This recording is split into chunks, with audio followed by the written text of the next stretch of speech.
세상에는 처음에는 함께 할 수 없을 것처럼 보이지만은 의외로 잘 어울려서 공존하는 것이 많습니다. 예를 들어서 성격이 정반대던 이 형제들이 처음에는 어떻습니까? 자주 부딪히지만은 시간이 지나면서 서로에게 필요한 점을 배우며 함께하는 법을 배우게 됩니다. 또는 서로 다른 직업이나 관심사를 가진 다른 사람들이 처음에는 서로에게 다가가기가 힘들지만은 시간이 흐르면서 서로의 장점을 또 단점을 보완하면서 협력하는 경우를 우리 이 사회에서 종종 볼 수가 있습니다. 자, 이러한 비슷한 모습이 우리 신앙생활에서도 찾아볼 수가 있습니다.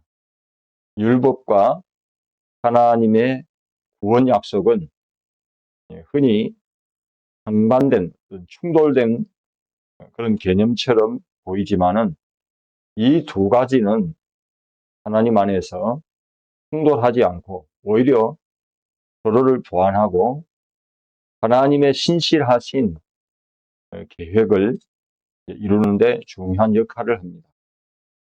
오늘 본문을 통해서 율법과 약속이 어떻게 하나님의 구속 역사 속에서 서로 충돌하지 않고 상호 보완적으로 존재하며 하나님의 뜻을 이루는지 살펴보겠습니다. 첫째, 아브라함에게 주신 하나님의 약속은 예수 그리스도를 통해서 성취되며 구원의 시작을 의미합니다. 그것이 본문 15절에서 16절 말씀입니다. 바울은 갈라디아서 3장 15절에서 인간의 계약도 확정되면 변경할 수 없는 것처럼 하나님께서 아브라함에게 주신 이 약속 또한 변경할 수 없다고 말합니다. 하나님께서 아브라함에게 주신 약속이 무엇입니까? 창세기 12장 3절에 보시면은 땅의 모든 족속이 너로 말미암아 복을 얻으리라 그렇게 하셨습니다.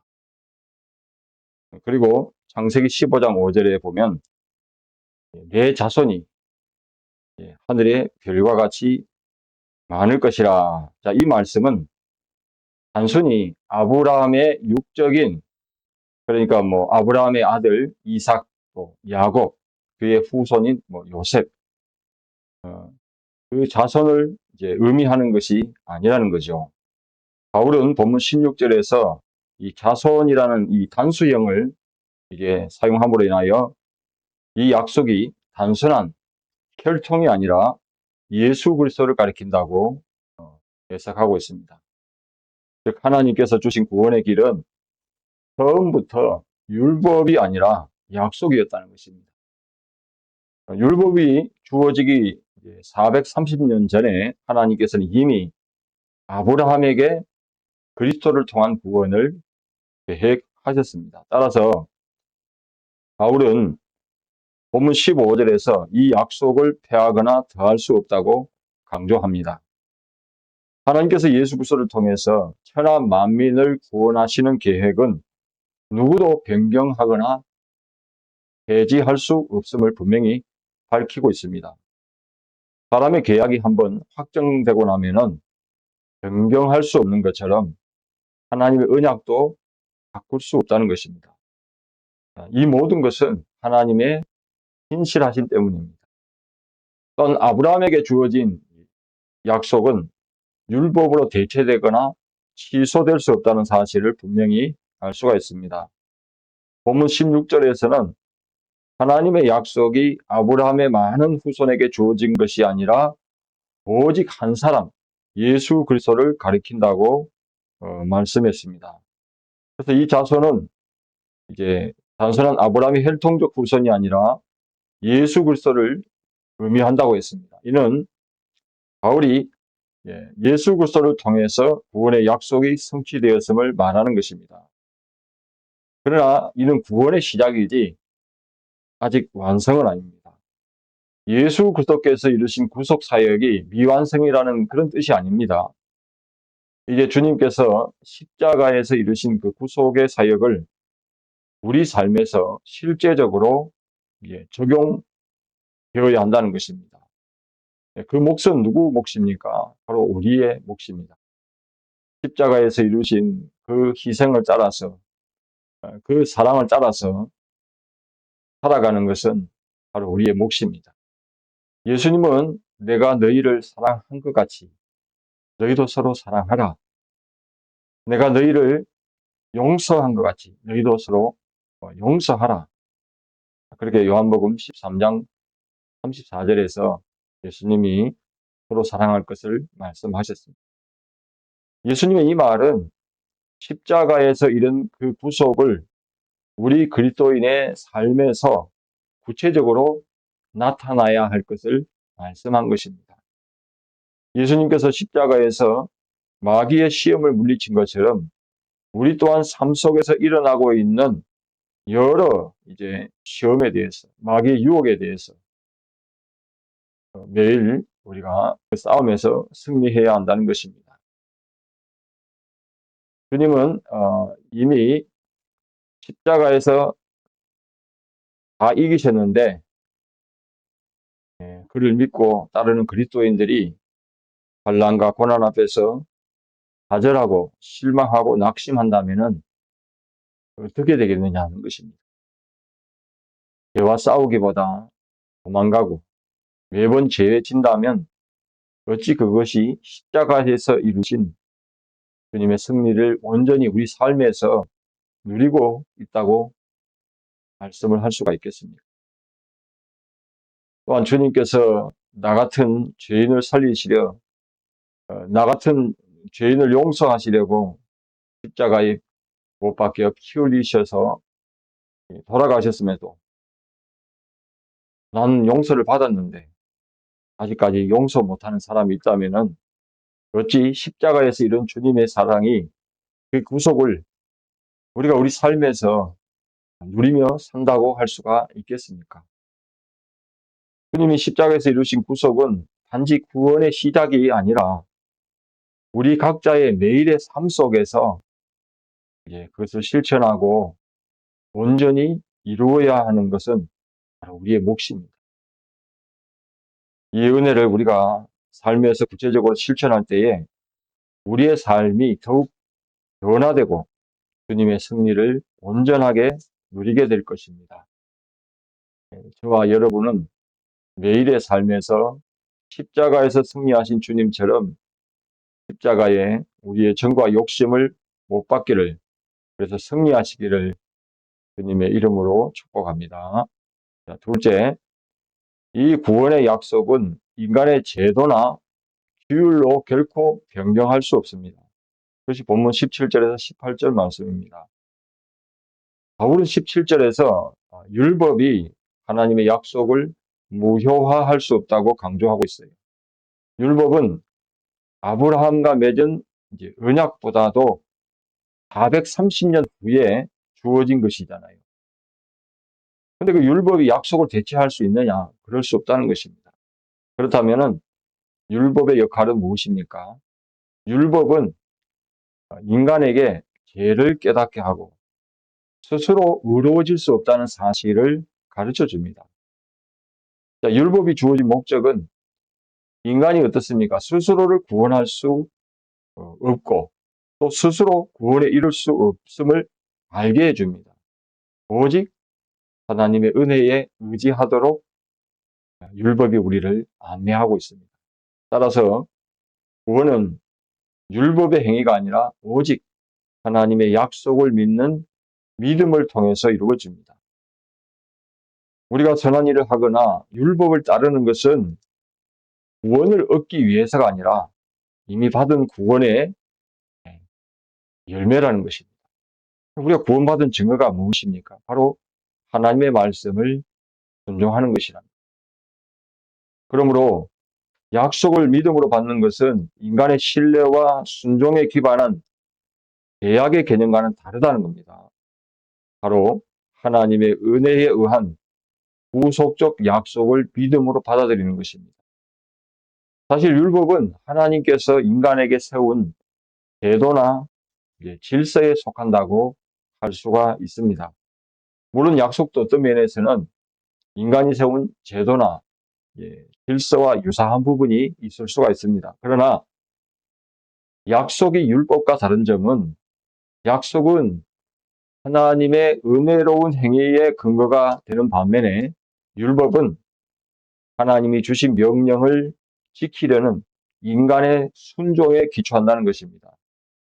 약속은 하나님의 주권적인 은혜로 이루어지며 율법은 인간의 순종을 요구하는 규범입니다. 따라서 하나님께서 인간 구원을 계획하신 약속은 하나님의 은혜가 되는 반면에 은혜가 근거가 되는 반면에 율법은 인간의 순종을 근거로 한다는 것을 잊지 말아야 합니다.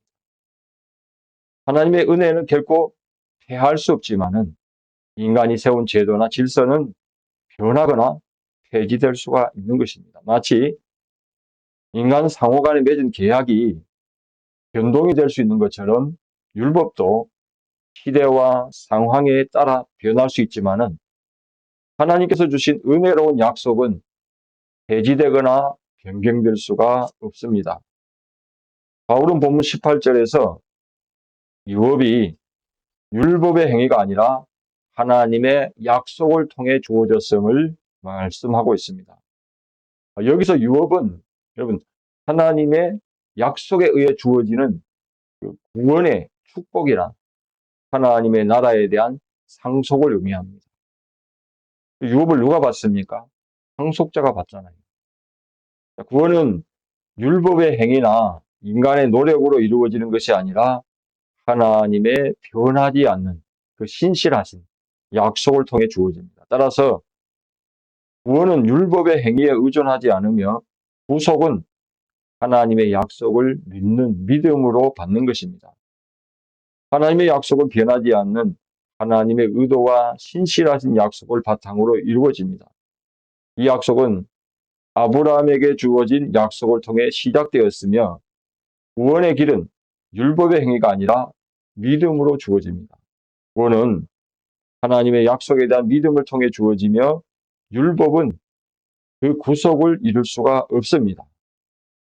그래서 우리의 신앙은 인간의 전통이나 규율이 아닌 하나님의 변하지 않는 약속 위에 둬야 합니다. 구원은 율법의 행위로 얻어지는 것이 아니라 하나님의 은혜로 주어진 우리가 그 구원을 감사함으로 받아들이고 믿음으로 우리는 살아가야 하는 것입니다. 우리의 삶에서 구원의 확신은 인간의 노력이나 공로가 아니라 하나님의 신실한 약속과 은혜에 있다는 사실을 우리는 반드시 기억하며 살아가야 하는 것입니다. 행위는 구원의 조건이 아니라 구원을 받은 자의 삶의 열매라는 것입니다. 그리고 우리가 선한 일을 하거나 사랑을 실천하는 이유는 구원받았기 때문이지 구원받기 위한 노력으로 하는 것이 아니라는 거예요. 믿음이 먼저이며 약속이 먼저이지 행위는 그 뒤에 믿음이 참되다는 것을 입증해 주는 거예요. 믿음과 행위가 똑같이 가는 것이 아니라 믿음과 행위가 어떻습니까? 믿음이 먼저 시작되면 행위는 따라오는 것이죠. 믿음과 행위가 분리될 수는 없어요. 따라서 믿음과 행위는 어떻게 관계가 맺어지냐면 상호 보완적이 되어야 됩니다. 구원은 믿음으로 시작되고 이 믿음은 행위로 이제 구체화되고 실천된다는 거죠. 바울은 에베소서 2장 8절에서 10절에서 너희는 은혜로 구원을 얻은 것이라 그렇게 말하고 그 뒤에 보면 우리는 그가 만드신 바라 하나님 우리를 선한 일을 하도록 창조하셨다 그랬어요. 그러니까 믿음이 없이는 구원이 없고 그 믿음을 받은 자는 그 믿음을 가진 자는 선한 일을 하게 되어 있다는 것입니다. 그래서 행위와 믿음은 구원의 과정에서 조화를 이루어야 합니다. 구원은 오직 믿음으로 주어지고 그 믿음은 선한 행위로 이어져야 하는 것입니다. 믿음은 구원의 기초가 되고 행위는 그 믿음의 열매입니다. 이 두 가지가 서로 분리될 수 없으며 믿음을 받은 자는 자연스럽게 그 믿음에 합당한 생활을 하게 된다는 거예요. 이것이 참 고민이죠. 그렇죠? 우리가 믿는다 하는데 내 삶을 보면, 내 행위를 보면 어떻습니까? 그 믿음에 따른 열매를 맺고 있습니까? 그렇지 않는 걸 보면서 여러분들은 아마 실망할 거예요. 내 믿음이 이 정도밖에 안 되었나 하면서, 그럼 내가 믿는 믿음은 진짜인가 가짜인가? 여러분, 믿음은 아직 완성된 게 아니에요. 우리 믿음이 어떻습니까? 지금 예, 계속 자라가고 있잖아요. 아이가 태어나서 엉금엉금 키워가고, 그 다음에 그런 말을 이제 하고, 그렇게 해서 점점점 자라서 어른이 되어가는 것처럼 우리도 믿음에도 어린아이가 있고 믿음에도 강성한 사람이 있는 거예요. 그러니까 아직은 낙심하지 말라는 것입니다. 아직은 실망하지 마시기 바랍니다. 우리가 지금 당장 믿음에 따른 어떤 구체적인 행위가 실천이 부족하고 모자라다고 해서 내 믿음이 그것이 짜라라고 말할 수는 없는 거예요. 단정 지을 수는 없습니다. 점점점 믿음으로 우리가 이제 성숙되고 강성한 분량으로 우리가 자라가는 것입니다. 그래서 우리의 구원은 하나님의 약속과 은혜에 의해서 시작되었지만은 그 구원의 확실한 증거는 우리의 삶에서 나타나야 한다는 것을 믿으시길 바랍니다. 첫째, 이 약속은 율법과 충돌하지 않으며 오히려 율법은 그 약속을 이루기 위한 준비 역할을 한다는 것입니다. 그것이 본문 19절에서 21절 말씀입니다. 어떤 사람들은 율법이 구원을 위해 아무런 도움이 되지 않는다고 주장합니다.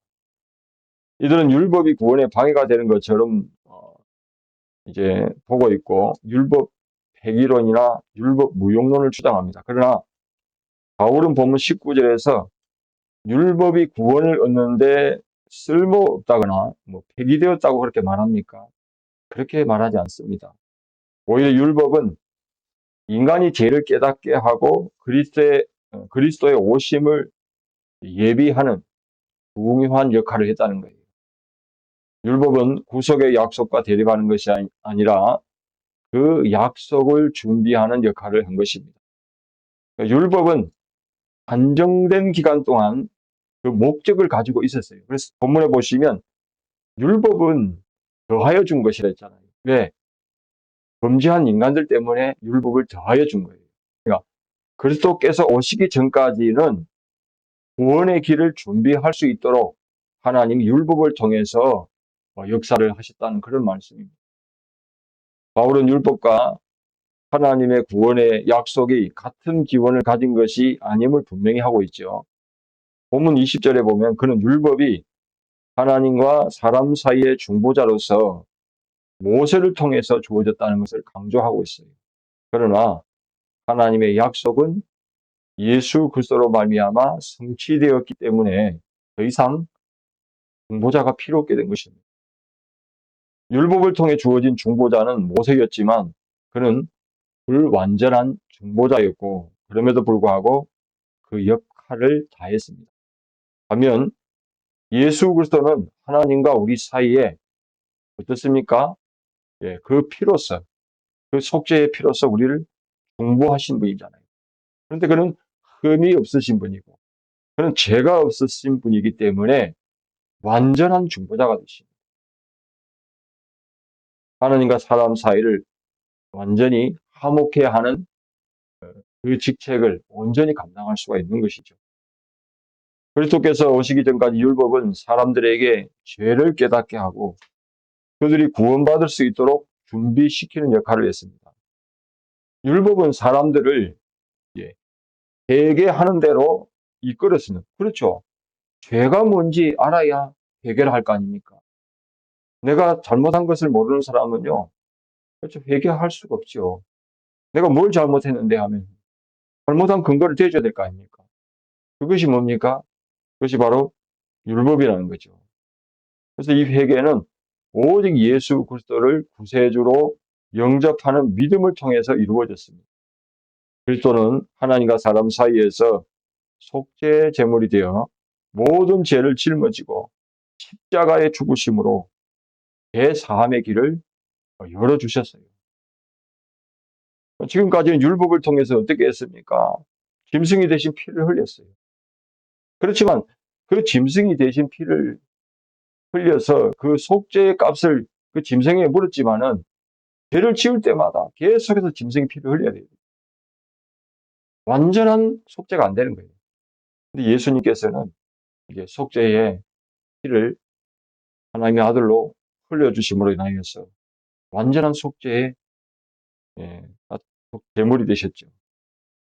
그로 인해서 인간은 오직 예수 그리스도를 믿음으로 구원을 받을 수 있게 된 것입니다.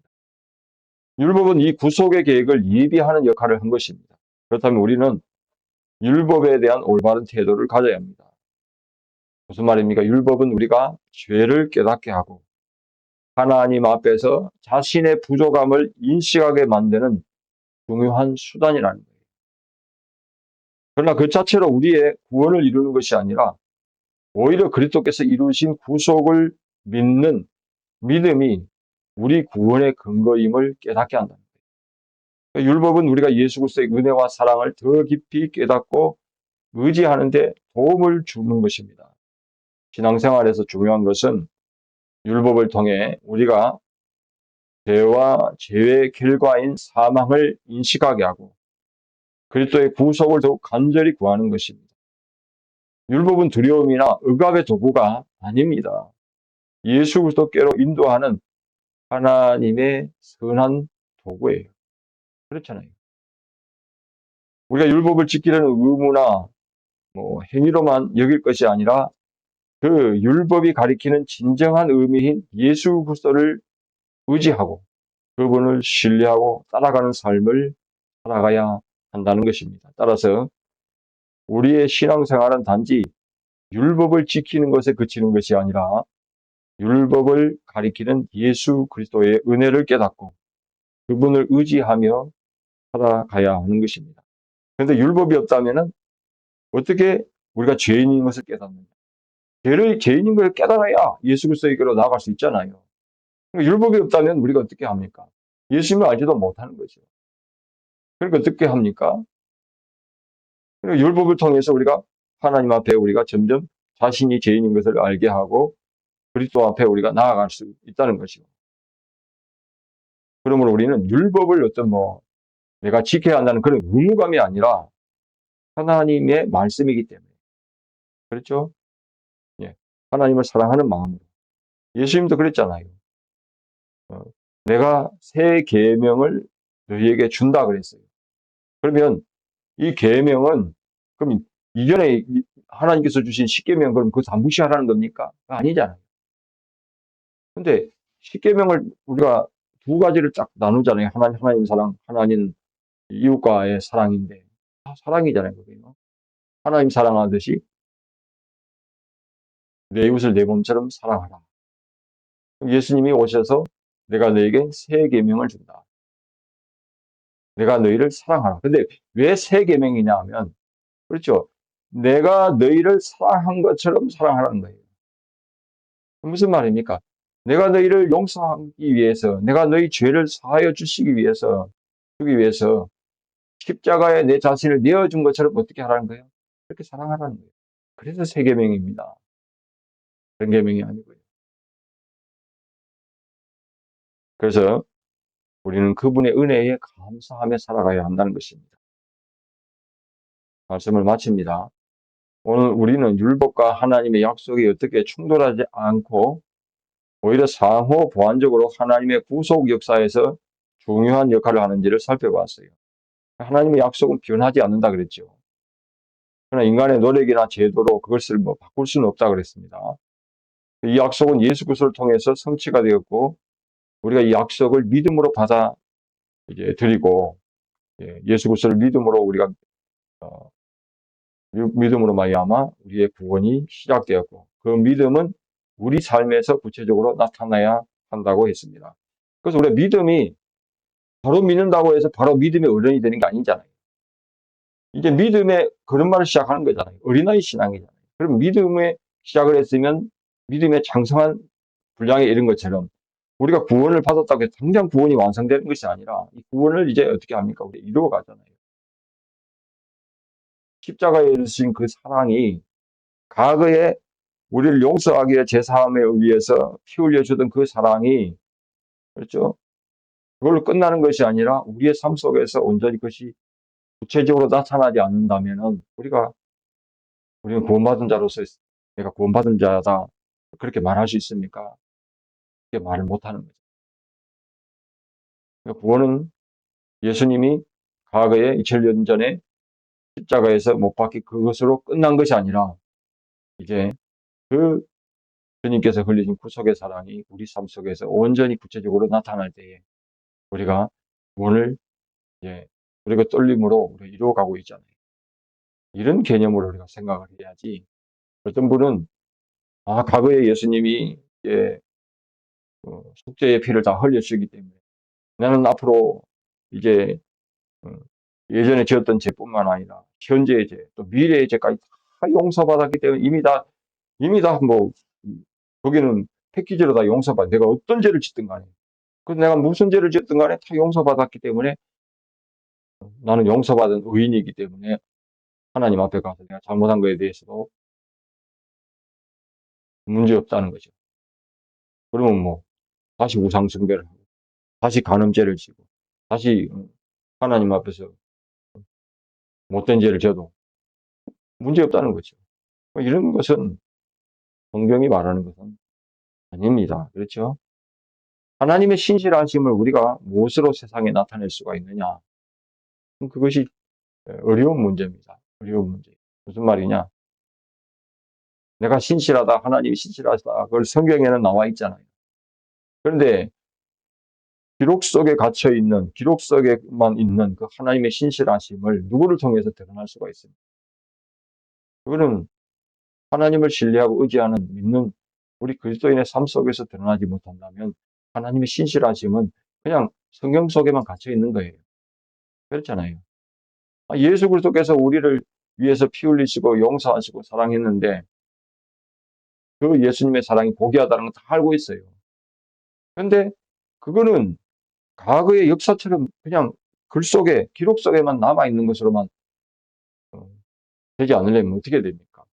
우리 삶 속에서 우리의 실생활에서 우리가 사람들을 용서하고 사람들의 죄를 해주고 그렇죠? 그런 속에서 어, 마치 과거의 예수님이 그 우리를 위해서 피 흘리신 그 구속의 사랑이 현재에도 여전히 유효하게 역사하고 있다는 걸 드러내 보여줄 수 있는 거잖아요. 그러니까 이게 우리 그리스도인들이 지금 오늘날 극우라 소리라는 듣는 이유가 그겁니다. 예수님이 하셨기 때문에 다 용서했기 때문에 이제 그걸로 우리는 자유다 하고 내 마음대로 사는 거예요. 그게 아니라는 거죠. 그러니까 하나님의 나라가 이 땅에 왔는데 예수님을 통해서 이 하나님의 나라를 보여주는 그 책임이 우리한테 있는데 우리는 그것을 생각하지 않고 그냥 집단 이기주의에 빠지는 거예요. 기독교 집단 이기주의. 우리 안에서만 통용되는 말, 우리 안에서만 통용되는 행위, 우리 안에서 어, 하는 그런 사고, 거기에만 갇혀 있는 거예요. 그러나 우리는 여기서 살아가는 게 아니고 어디 삽니까? 세상에서 살아가고 있잖아요. 그러니까 세상 속에서 우리가 하나님 나라를 보여주고 하나님 나라가 임했다는 것을 예수님을 보면 하나님 나라가 왔는데 우리를 보면 하나님 나라는 없는 거예요. 그러면 뭡니까 그 믿음이? 그러니까 우리가 잘못 믿고 왔다는 거예요. 잘못 믿고 살았다는 거예요. 우리는 모두 온 말은 다 여호와 증인들이 다 가져갔죠. 하나님의 증인들이에요. 그걸 통해서 하나님이 계시다는 걸 보여주고. 아니, 요셉이 옥에 갇혔을 때 요셉을 보니까 하나님이 계시다는 거죠. 근데 우리는 지금 그렇게 삽니까? 못 살아요. 살아요. 오히려 예수 안 믿는 사람보다 더 못 살아요. 그, 오히려 저 사람을 보니까 예수님 보여. 이게 이렇게 되면 안 되잖아요. 사람들이 혐오하고 싫어하는 그리스도인 기독교가 돼야 되겠습니까? 그러니까 우리가 이게 뭔가 문제가 있는 거예요. 우리 신앙을 점검해 봐야 돼요. 오늘 우리가 율법에 대해서 율법이 하나님의 약속과 반대되느냐? 그럴 수 없다는 것을 살펴봤습니다.